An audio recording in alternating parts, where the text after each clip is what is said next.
Every night at exactly 11:45, in the winter of 1943, a guard at a Nazi labor camp in occupied Poland would walk his final patrol route before the midnight shift change. His boots crunched through the snow in a predictable pattern that prisoners had memorized after weeks of careful observation.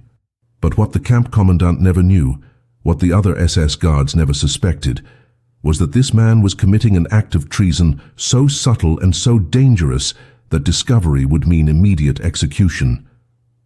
For 3 months, Guard Sergeant Hans Müller deliberately left the eastern gate unlocked every single night,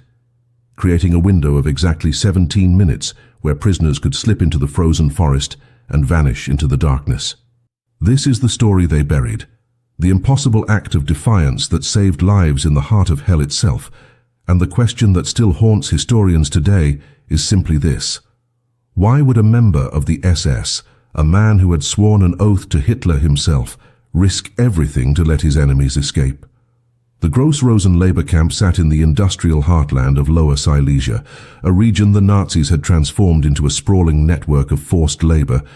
sites designed to fuel the German war machine. By late 1943, over 40,000 prisoners were scattered across its subcamps, working themselves to death in granite quarries and armament factories. These were not the extermination camps like Auschwitz or Treblinka, where death came quickly in gas chambers, but rather places where death arrived slowly through exhaustion, starvation, and the brutal cold of the Polish winter. The prisoners were mostly political enemies, resistance fighters, Soviet POWs, and Jews deemed healthy enough to work before their inevitable end. The guards who watched over them were a mixture of SS veterans, older Wehrmacht soldiers deemed unfit for the front lines, and younger recruits being hardened for eventual combat duty. Life expectancy for a prisoner rarely exceeded 6 months, and escape was considered virtually impossible due to the harsh terrain, the network of informants in surrounding villages, and the standing order that any guard who allowed an escape would face court-martial and likely execution himself. Hans Müller had arrived at Gross-Rosen in September of 1943 after serving 2 years on the Eastern Front, where he had witnessed atrocities that hollowed him out from the inside. He was 31 years old, a former schoolteacher from Bavaria who had joined the Nazi Party in 1937, not out of ideological fervor, but because party membership had become essential for government employment. His war began with patriotic enthusiasm that curdled into horror somewhere between Minsk and Smolensk, where he watched SS Einsatzgruppen units execute entire villages while Wehrmacht officers looked the other way. By the time he was transferred to Gross-Rosen, following a shrapnel wound to his left leg that left him with a permanent limp, Müller was a man who no longer believed in the cause he served, but was trapped within it by fear, duty, and the knowledge that questioning orders meant death. He requested the night watch specifically because it kept him away from the daytime brutality, the beatings and executions that happened when the commandant made his rounds. The transformation from passive observer to active saboteur began on a November night so cold that the guard towers themselves seemed to shake. Müller was conducting his 11:30 patrol when he discovered a young prisoner, a Polish boy who could not have been older than 16, frozen to death just 3 meters from the fence line. The boy had clearly been trying to reach the gap in the wire that everyone whispered about, but no one dared attempt, driven by desperation to escape, or perhaps simply choosing to die in pursuit of freedom rather than wait for starvation to claim him. Something in Müller broke that night, some final thread of self-deception that had allowed him to tell himself he was just following orders, just surviving, just doing his duty. He stood over that frozen boy for nearly 20 minutes, the wind howling around him, and made a decision that would define the rest of his short life. The Eastern Gate was the camp's weakest point, a fact that Müller had noted during his first week, but had reported to no one. It sat at the terminus of the patrol route, partially hidden by a storage building that blocked sight lines from the nearest guard tower. The lock was old and temperamental, requiring a specific technique to ensure it fully engaged, something the camp's stretched resources and indifferent maintenance crews had never addressed. Müller realized that if he simply failed to apply that final pressure, if he left the lock appearing closed but actually unengaged, A prisoner who knew what to look for could open it with bare hands and slip through. The risk was enormous because the next guard shift would discover the deception when they checked the locks at midnight. But Müller had noticed something crucial about human nature in military bureaucracy. The midnight shift guards were lazy, cold, and eager to get inside to the warmth of the guardhouse, and they had begun skipping the physical lock checks in favor of simply assuming the evening shift had done their job properly. For 3 nights Müller left the gate unlocked and waited, terrified and exhilarated in equal measure, wondering if anyone would notice, if anyone would dare try, and what price he would pay for this betrayal. On the 4th night, when he made his dawn patrol before going off duty, he found footprints in the fresh snow leading away from the eastern gate toward the tree line, and he knew that someone had taken the chance he offered. Müller carefully swept snow over the tracks with a pine branch and returned to his barracks, where he lay awake, trembling with the knowledge that he had just committed treason against the Third Reich and saved at least 1 life in the process. The question that consumed him as dawn broke over the frozen camp was whether he had the courage to do it again, and the answer that rose from somewhere deep within him was a single word that would seal his fate: yes. The system Müller developed over the following weeks was built on careful observation of human patterns and the exploitation of institutional laziness that pervades all military bureaucracies. He learned that the midnight shift consisted of 2 guards who rotated their duties, and both men were older Wehrmacht transfers who viewed camp duty as preferable to freezing in a trench on the Eastern Front. They had developed a routine where one would make a cursory walk of the inner perimeter while the other prepared coffee in the guardhouse, and neither bothered with the time-consuming task of physically checking every lock when they could simply assume their predecessor had done his job. Müller capitalized on this by ensuring his paperwork was always immaculate, his reports always filed on time, and his demeanor always exactly what was expected of a competent, if unremarkable, SS guard. He became invisible through perfect mediocrity, the kind of soldier superiors never remember, because he never gives them reason to notice him. The prisoners who discovered the unlocked gate had their own intelligence network, a whispered communication system that moved information through the barracks with remarkable speed and efficiency. Word spread through careful channels that the eastern gate was vulnerable during a specific window each night, though no one understood why or suspected it was deliberate sabotage rather than simple negligence. The bravest or most desperate prisoners began to watch Müller's patterns, timing his patrol route down to the minute, learning to recognize the specific sound of his boots and the rhythm of his movements. They discovered that he would pass the eastern gate at 11:45, and the next guard would not reach that position until 12:17, creating exactly 32 minutes of opportunity. What they did not know, what Müller could never tell them, was that he was deliberately slowing his final patrol lap by approximately 4 minutes each night to expand that window even further. The first confirmed escape that Müller knew about happened on November 23, 1943, when 3 Soviet prisoners of war vanished during the night. The camp erupted into chaos the following morning when roll call came up short, and the commandant ordered a full investigation that had Müller's heart hammering in his chest as investigators questioned every guard on duty. He maintained his composure by telling himself that fear was natural, that any guard would be terrified of being blamed for an escape, and his anxiety therefore appeared entirely appropriate to his interrogators. The investigation concluded that the prisoners had somehow cut through the wire on the northern perimeter, a theory supported by old damage to the fence that had never been properly repaired, and Müller felt a dizzying mixture of relief and guilt as he realized his sabotage had been successful enough to misdirect the entire investigation. But success brought new complications because the camp administration responded by increasing patrols and installing additional spotlights around the perimeter, improvements that made Müller's window of opportunity narrower and more dangerous. He adapted by varying his routine slightly, sometimes leaving the gate unlocked and sometimes securing it properly, creating an unpredictable pattern that prevented prisoners from becoming too confident and potentially careless. This randomness also served as self-protection, because if too many escapes occurred in too short a period, even the incompetent midnight shift would eventually notice the pattern and investigate the eastern gate more carefully. Müller was walking a razor's edge between saving lives and preserving his cover,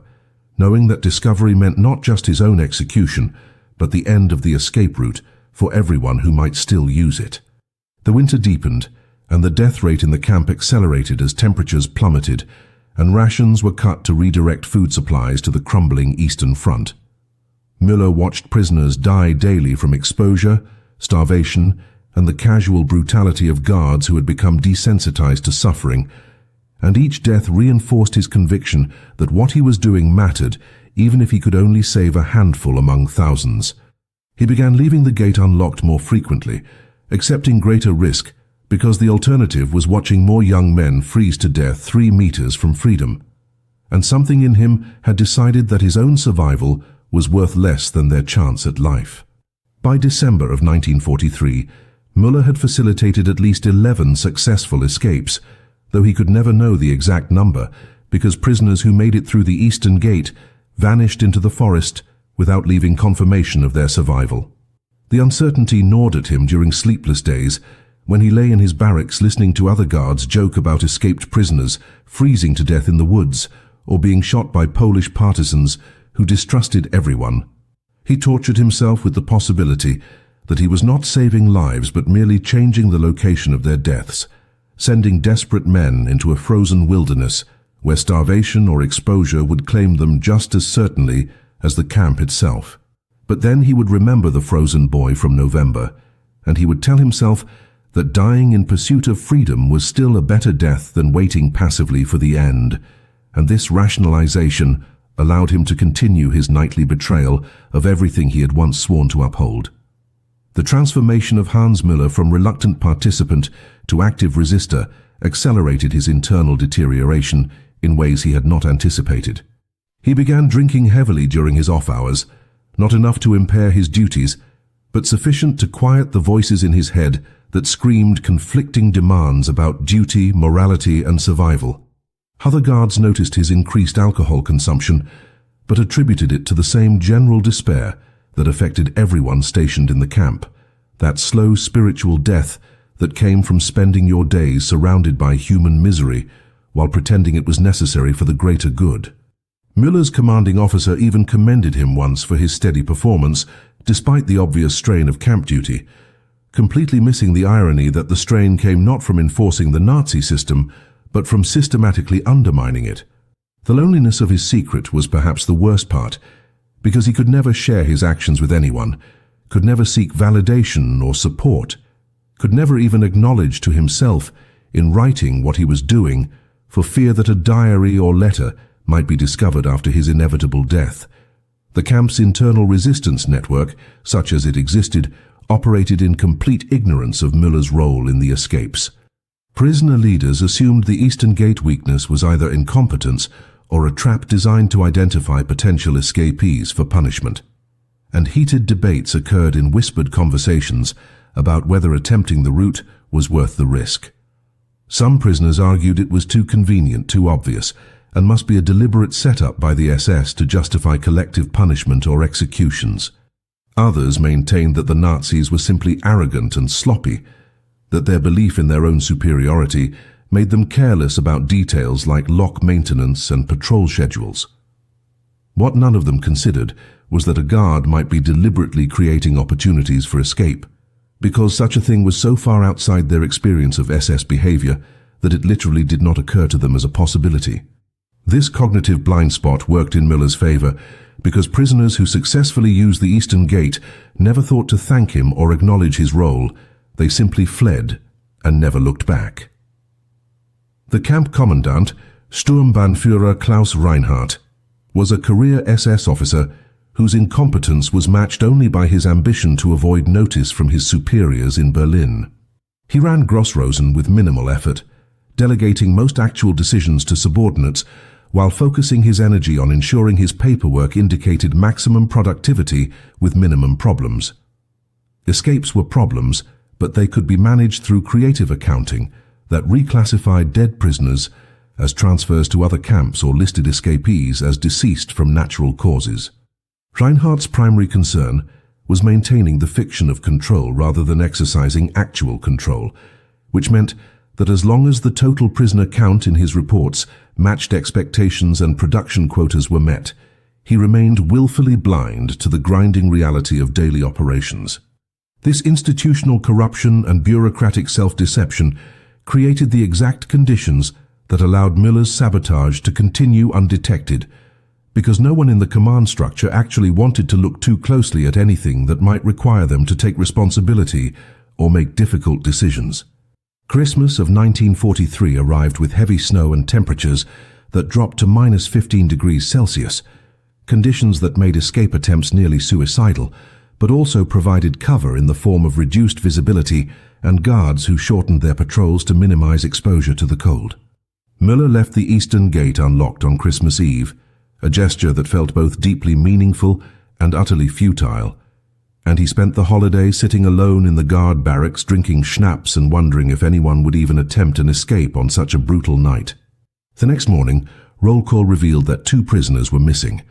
and Müller felt something that might have been joy or might have been grief as he realized that somewhere in the frozen forest, 2 men were either dying free or making their way toward a future that the Third Reich had tried to steal from them. January of 1944 brought a crisis that nearly ended Müller's operation before it could save anyone else. A new security officer arrived at Gross Rosen, a young and ambitious Oberscharführer named Werner Dietrich, who had distinguished himself hunting partisans in Ukraine and carried with him a reputation for fanatical thoroughness. Dietrich had been sent specifically to tighten security after Berlin noticed statistical anomalies in the camp's escape rates compared to similar facilities, and he approached his assignment with the zeal of a true believer who saw every breach as a personal insult to Nazi authority. Within his first week, Dietrich implemented random patrol inspections, surprise lock checks at irregular hours, and a new requirement that guards document every aspect of their rounds in detailed logbooks that would be reviewed daily. The entire guard complement felt the increased scrutiny, but for Müller each new procedure represented a potential tripwire that could expose his carefully constructed system and send him to a firing squad. The first time Dietrich conducted a surprise inspection during Müller's shift, appearing suddenly at the eastern gate at 11:53 with a flashlight and a suspicious expression, Müller experienced a moment of pure terror that he managed to conceal beneath a mask of professional composure. He had locked the gate properly that night, one of his random secured nights, and his paperwork was immaculate as always, which seemed to frustrate Dietrich, who was clearly hoping to find incompetence he could punish as an example to others. The young officer spent 20 minutes examining the gate, the lock mechanism and the surrounding area, while Müller stood at attention answering questions with exactly the right mixture of respect and confidence. Dietrich finally dismissed him with a warning that standards had been too lax under the previous administration and that every guard would now be held to the highest level of accountability. Müller returned to his barracks that night and vomited from the stress, knowing that his window for sabotage had just narrowed to almost nothing. For 3 weeks, Müller did not leave the eastern gate unlocked at all. He secured it properly every night and focused entirely on appearing to be the model guard that Dietrich demanded, understanding that survival required him to become temporarily invisible within the new security regime. The forced pause in his rescue efforts filled him with guilt and frustration, but he rationalized that being caught and executed would help no one, and that patience now might allow him to resume operations later, when Dietrich's initial enthusiasm inevitably faded. He watched other guards stumble under the increased pressure, saw men punished for minor infractions that would have been ignored a month earlier, and he learned everything he could about Dietrich's patterns and preferences by observing how the security officer conducted his surprise inspections and what specifically he looked for during his reviews. What Müller discovered was that Dietrich, despite his reputation for thoroughness, was fundamentally a creature of rigid routine disguised as randomness.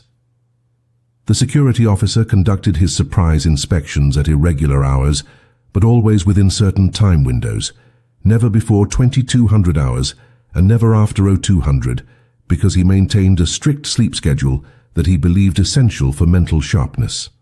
Dietrich also focused his attention disproportionately on the northern and western perimeters, because those areas had been identified in Berlin's report as the likely escape routes based on the falsified investigation from November. The Eastern Gate, which had been attributed to careful guard work in official reports, received less scrutiny precisely because the paperwork indicated it was being properly managed. Müller realized with dark irony that the lies told to cover up previous escapes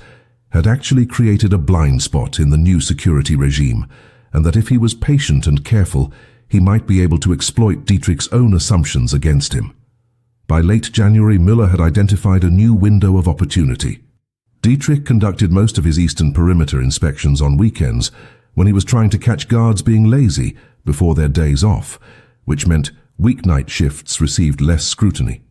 Additionally, the security officer had developed a pattern of focusing intensely on one section of the camp for several days before rotating his attention elsewhere,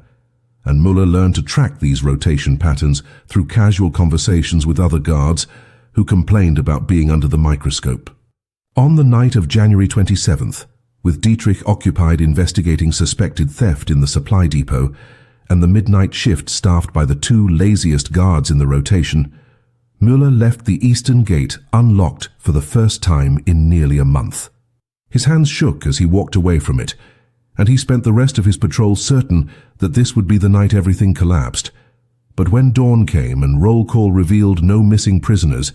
he felt an unexpected disappointment that mixed with his relief.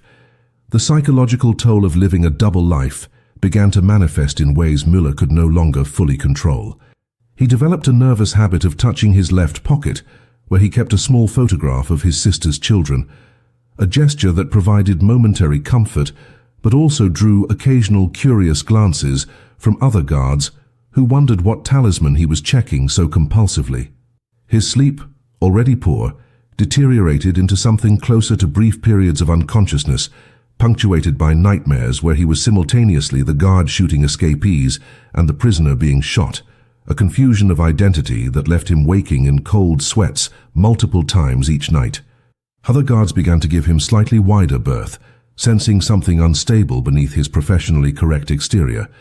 But no one suspected the truth, because the idea of an SS guard actively helping prisoners escape remained so fundamentally incompatible with their worldview that it simply could not register as a possibility, even when the evidence was standing directly in front of them. February brought news from the Eastern Front that filtered through the camp in whispers and official pronouncements that contradicted each other with increasing obviousness. The Red Army was advancing. That much was clear despite the propaganda about strategic withdrawals and elastic defense, and everyone from the commandant down to the lowest prisoner understood that the war was entering a new phase, where Germany's eventual defeat had shifted from possible to probable. This knowledge created strange effects throughout the camp's social ecosystem, as guards and prisoners alike began thinking about what would happen when the Soviets arrived and who would be held accountable for what. Some guards became more brutal, adopting a mentality that since they would be condemned anyway, they might as well earn their punishment, while others became noticeably less enthusiastic about enforcement, quietly hoping that mercy shown now might be remembered later. Müller observed these shifts with the detachment of someone who had already accepted his probable death and was now concerned only with maximizing the good he could do before the end arrived. On February 14th, a date Müller would remember for the rest of his brief life, he encountered a prisoner during his patrol who was attempting to reach the Eastern Gate but had collapsed from exhaustion and cold approximately 30 meters short of his goal. The man was a French political prisoner named Claude Rousseau, a resistance organizer who had been betrayed by an informant and sent to Gross Rosen 3 months earlier, and he lay in the snow barely conscious but still trying to crawl forward toward the fence line. Müller stood over him for what felt like an eternity, knowing that regulations required him to either shoot the man immediately or sound the alarm and have him dragged to the punishment block where he would be tortured for information about escape plans before being hanged as an example. Instead, Müller did something he had never done before and would never do again. He spoke directly to a prisoner as a human being, rather than an object of contempt or pity. The words Müller whispered were in broken French, a language he had studied briefly in school before the war destroyed any notion of international cooperation or cultural exchange. He told Rousseau that the gate was unlocked, that he had 17 minutes to reach it and get through before the next patrol, and that if he was caught, Müller would deny everything and shoot him to protect his own cover. Rousseau looked up at him with eyes that held a confusion so profound it momentarily overrode even the desperation of his situation, unable to process why an SS guard was giving him escape instructions rather than a bullet. Müller did not wait for understanding or gratitude. He simply continued his patrol route at the standard pace, forcing himself not to look back, trusting that Rousseau would either find the strength to complete those final 30 meters or would die in the attempt. And either outcome was preferable to the certain death that awaited if Müller followed his orders and turned the man in. When Müller completed his route and returned past the eastern gate 16 minutes later, Rousseau was gone, and the gate stood slightly ajar, evidence that someone had passed through it without bothering to close it properly behind them. Müller secured the gate and noted the time in his log, his hand steady despite the adrenaline coursing through him, and he wondered if speaking to Rousseau had been an act of compassion or a moment of weakness that would ultimately compromise everything. He had broken his most important rule by revealing himself, by stepping out from behind the mask of institutional indifference, and he understood that if Rousseau was captured and interrogated, the entire operation would unravel and everyone who had escaped using the Eastern Gate would be retroactively condemned as beneficiaries of treason. The rest of his shift passed in a fog of anxiety that did not lift until roll call the next morning confirmed that Rousseau had successfully vanished, one more ghost fleeing into the Polish winter. March arrived with false spring weather that melted the snow into mud and transformed the camp into a freezing swamp, where prisoners sank ankle-deep with every step during their forced marches to the work sites. The improving weather brought renewed construction efforts as the camp administration prepared for an expected influx of prisoners being evacuated from camps closer to the advancing Soviet lines, and Müller found himself assigned to additional day shifts, supervising prisoner work details that were expanding the barracks capacity. These daylight hours exposed him to aspects of camp brutality he had previously avoided through his night shift isolation, and he watched guards beat prisoners for moving too slowly, shoot men who collapsed from exhaustion, and laugh about it over lunch as if they were discussing the weather rather than murder. The cognitive dissonance of being part of this system while simultaneously sabotaging it became almost unbearable, and Müller began to disassociate during his day shifts, performing his duties with mechanical precision while his mind retreated to some interior space where he did not have to acknowledge what his hands were doing. The expansion project brought new guards to Gross Rosen, including several younger SS recruits who had been stationed at Auschwitz and carried with them an air of casual genocide that shocked even the hardened veterans of the labor camp system. These men spoke openly about the industrial-scale murder they had participated in, discussing methods of efficient killing with the same tone that factory workers might use to debate production techniques, and their presence injected a new level of ideological fanaticism into the guard barracks. Müller found himself increasingly isolated among his peers because he could not participate in their conversations without revealing his disgust, but silence in the face of their stories was interpreted as agreement, and so he became complicit through his unwillingness to expose himself by objecting. He understood with growing clarity that there would be no redemption for what he had witnessed and enabled, that unlocking a gate and saving perhaps 20 or 30 lives could never balance the scales against the thousands he had watched die without intervention, and this knowledge settled into his bones like a cancer that no amount of resistance could cure. Dietrich's security regime had evolved into a sustainable pattern by mid-March, and Müller had successfully mapped its rhythms well enough to resume his unlocking operation with calculated regularity. He left the gate unsecured approximately twice per week, always on nights when multiple factors aligned in his favor. Dietrich occupied elsewhere, the laziest guards on midnight shift, weather conditions that reduced visibility, and most importantly, his own psychological state stable enough to maintain perfect operational discipline. The escapes continued at a rate slow enough to avoid triggering intensive investigation, but frequent enough that Müller felt he was making some small difference in the vast machinery of death that surrounded him. He developed a ritual of counting each suspected successful escape as a mark on the inside of his belt, tiny scratches invisible to casual inspection, but tangible proof that his actions had meaning beyond his own survival. The first week of April brought a crisis that exposed just how fragile Müller's entire operation had always been. A prisoner named Jakob Stein, a Polish Jew who had survived 18 months in the camp through a combination of luck and strategic cooperation with the prisoner hierarchy, was caught attempting to bribe a guard for information about escape routes.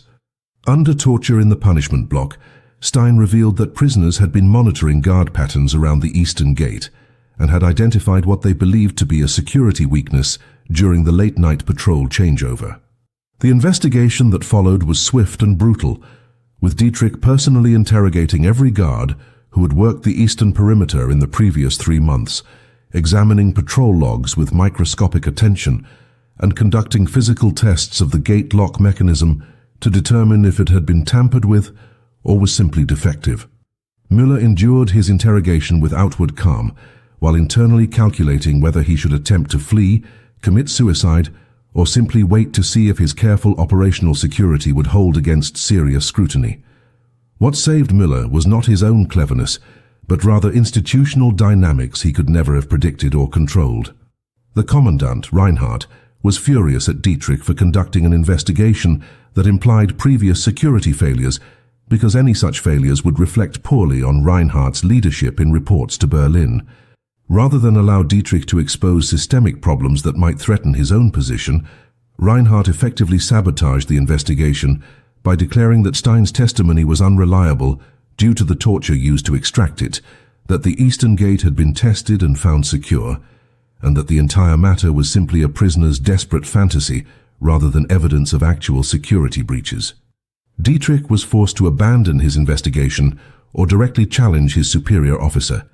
and he chose careerism over truth, filing a report that attributed the incident to prisoner delusion while privately seething at being undermined. Müller watched this bureaucratic warfare unfold and understood that he had been saved not by his own actions, but by the same corrupt self-interest that made the entire camp system possible in the first place. The investigation's aftermath created a paradoxical situation where security around the Eastern Gate actually decreased because Reinhardt's official conclusion had declared it secure, and questioning that conclusion now would implicitly challenge the commandant's judgment and competence. Dietrich reassigned his attention to other areas of the camp, convinced that if escapes were occurring, they must be happening through routes not yet identified,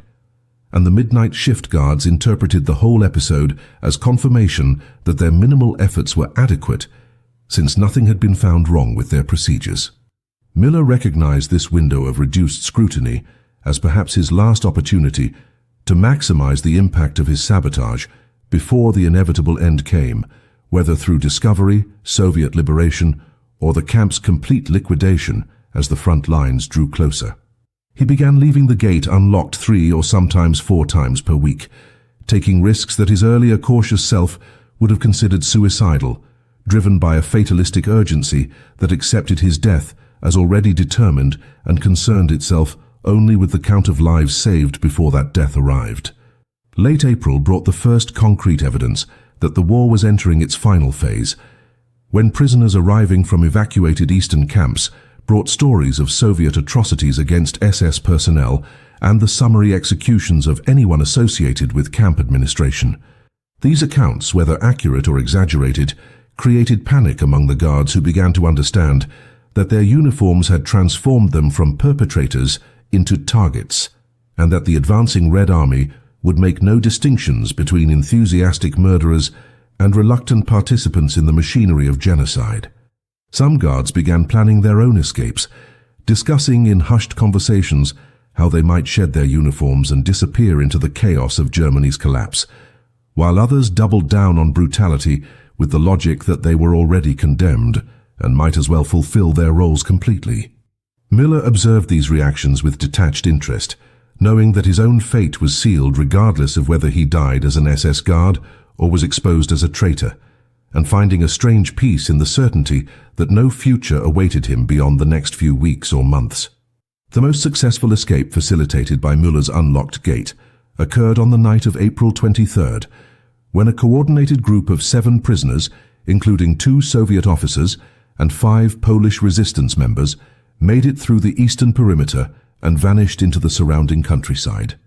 This escape was different from the previous desperate individual attempts because it had been carefully planned by the camp's underground resistance network, which had finally overcome its suspicion that the Eastern Gate weakness was a trap and had decided to risk a major operation. The group moved with military precision, timing their approach to coincide exactly with Müller's patrol schedule, and they were gone so efficiently that their absence was not discovered until morning roll call revealed a discrepancy that could not be explained away. The camp erupted into the most intensive security response since Dietrich's arrival. With dogs brought in to track the escapees, local police alerted to watch for suspicious persons, and guards subjected to another round of interrogations about their procedures and potential complicity. Müller's interrogation this time was conducted by Reinhardt himself, who seemed less interested in discovering the truth than in finding someone to blame for an escape that would certainly be reported to Berlin and reflected poorly on his leadership. The commandant's questions were aggressive and accusatory, but they focused primarily on whether Müller had seen anything suspicious, whether he had noticed unauthorized prisoner movements, whether he believed any of his fellow guards might be careless or corrupt. Müller answered each question with perfect military bearing, providing detailed accounts of his patrol procedures, offering observations about other guards that were critical enough to deflect suspicion, but not so critical as to seem like he was deliberately redirecting blame. He had learned long ago that the best lies are built on frameworks of truth, and so he described his actual patrol route, his actual lock-checking procedures, and his actual observations, simply omitting the one crucial detail that he deliberately left the gate unsecured. The interrogation lasted 2 hours and ended with Reinhardt dismissing him with a warning that if another escape occurred on his watch, Müller would be held personally responsible, regardless of whether negligence could be proven. The 7 escapees were never recaptured,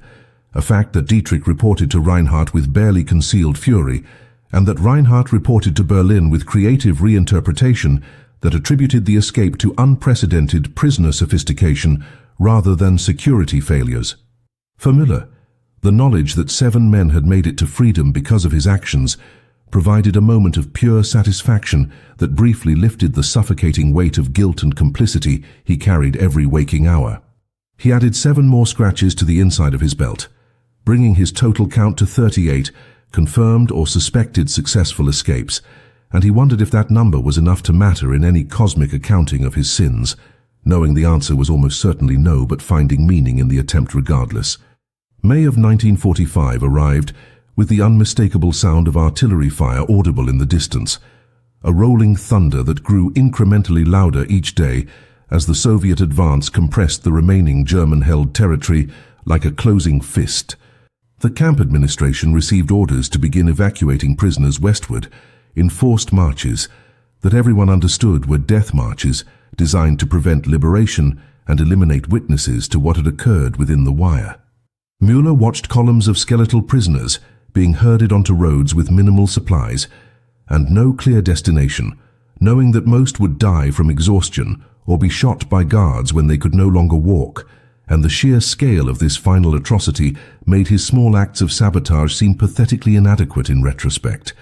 The camp was being liquidated in stages, with the weakest prisoners murdered outright and dumped in mass graves, while those deemed strong enough to survive the march were driven west into the disintegrating remnants of the Third Reich. On the night of May 7th, with perhaps 200 prisoners remaining in the camp, and Soviet forces estimated to be less than 30 kilometers away, Müller made a decision that transcended everything he had done before. Rather than simply leaving the eastern gate unlocked, he removed the lock entirely and hid it in the forest, then wedged the gate open approximately 15 centimeters with a stone positioned to look like natural settlement rather than deliberate sabotage. He then walked to the guard barracks and told the midnight shift that he was ill and needed to be relieved early, a request granted immediately by guards who were themselves preparing to abandon their posts and flee before the Soviets arrived. Müller returned to his quarters, retrieved his service pistol and the small amount of personal effects he intended to carry, and walked away from Gross-Rosen without authorization or plan, becoming a deserter in the final hours of a war that was already lost. He made it approximately 8 kilometers before exhaustion, and the understanding that he had nowhere to go forced him to stop in the abandoned farmhouse, where he sat in the darkness, listening to artillery grow closer, and wondering what he had actually accomplished with his months of secret resistance. The arithmetic was brutal and unforgiving. 38 prisoners possibly saved against thousands who had died while he stood by and followed orders, a ratio so disproportionate that claiming moral credit for the smaller number felt like an obscene joke.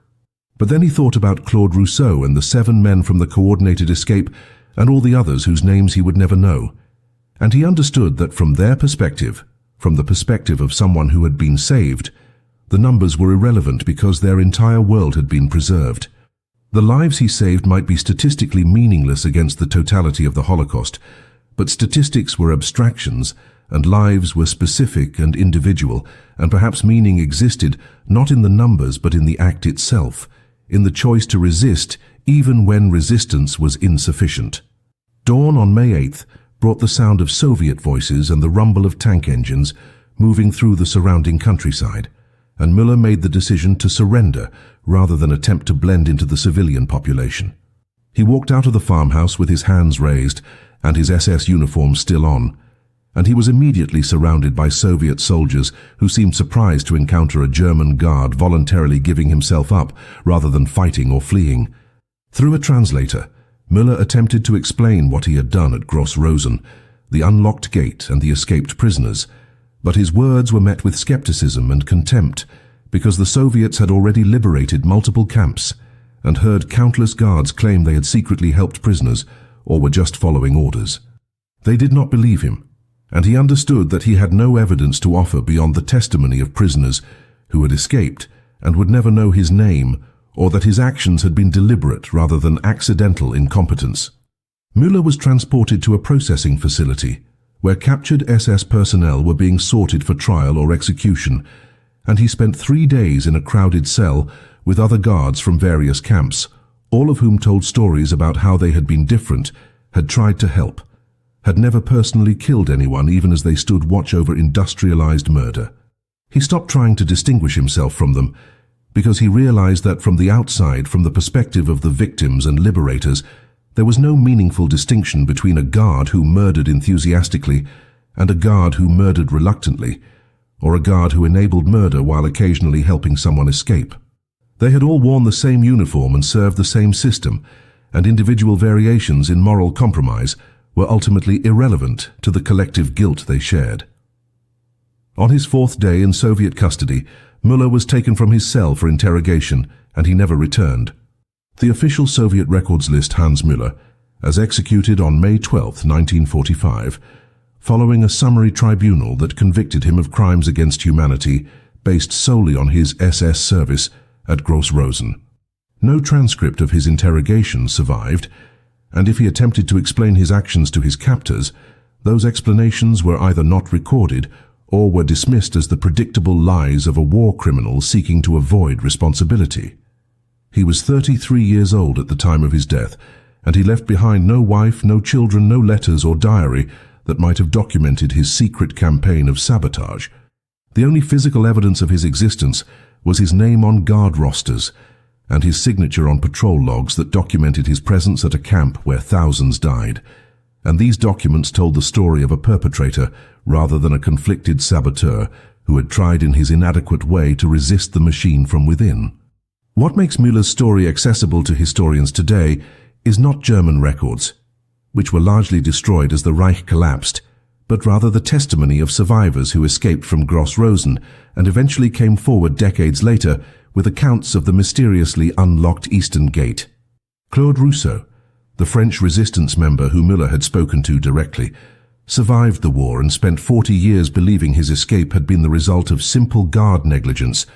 before learning in a survivors' conference in 1985 that multiple other escapees remembered the same pattern of the Eastern Gate being periodically unsecured. The collective testimony of 11 survivors, pieced together through interviews conducted by Holocaust researchers in the late 1980s and early 1990s, gradually revealed that the gate weakness had been too consistent and too predictable to be accidental, and that someone within the guard structure must have been deliberately creating opportunities for escape. Rousseau became obsessed with identifying his unknown benefactor, spending his final years searching through captured SS records and conducting interviews with surviving guards who had been stationed at Gross Rosen during the relevant period. Most guards he contacted either refused to speak with him or claimed to remember nothing useful. But one former Wehrmacht soldier who had served on midnight shift mentioned in a 1992 interview that he had always found it strange how the evening patrol guard Müller had been so meticulous about paperwork, but had somehow consistently failed to properly secure the Eastern Gate despite being otherwise competent. The statement was offhand, and the witness did not seem to grasp its significance, but for Rousseau it was the confirmation he had been seeking. He obtained Müller's service record, learned of his execution by Soviet forces, and dedicated the remaining 3 years of his life to documenting what he believed was a profound act of moral courage that had been buried beneath the overwhelming narrative of SS criminality. The story Rousseau constructed from fragments and testimony was published posthumously in 1998 as a small article in a French Holocaust Studies journal, and it attracted minimal attention outside academic circles because Müller's actions, while personally meaningful to the few dozen prisoners he likely saved, were statistically insignificant in the context of a genocide that murdered 6 million Jews and millions of others. The dominant historical narrative had no clear category for a perpetrator, who was also partially a rescuer, for someone who enabled murder through his service while simultaneously undermining that same system through selective sabotage.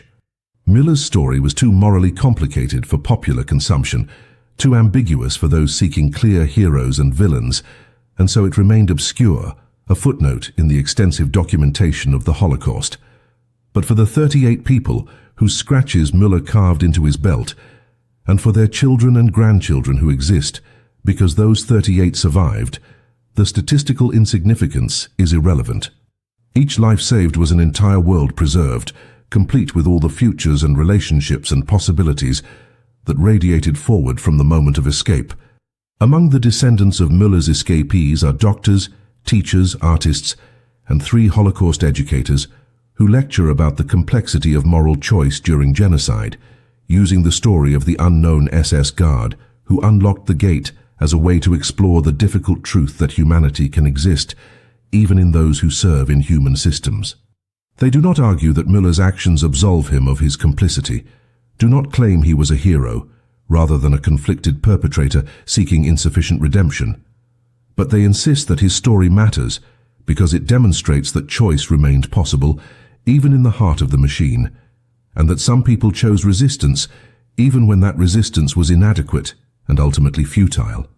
The question that haunts anyone who examines Hans Müller's story deeply is not whether what he did was sufficient, because clearly it was not, but rather what his example reveals about the nature of moral responsibility in systems designed to eliminate moral choice. The Nazi camp system functioned precisely because it distributed guilt so widely that individual responsibility became diffuse and deniable, allowing thousands of ordinary people to participate in genocide while telling themselves they were merely following orders or doing their assigned jobs. Müller's decision to sabotage that system from within, even in his limited way, represents a rejection of that comfortable diffusion of responsibility, an assertion that individual moral agency persisted even when institutional structures existed specifically to suppress it. His story does not offer redemption or absolution, but it does offer evidence that the claim of having no choice was always a lie that people told themselves to avoid the terrifying consequences of choosing differently. The most troubling aspect of Müller's legacy is how completely it was erased by the binary categories that emerged from World War II,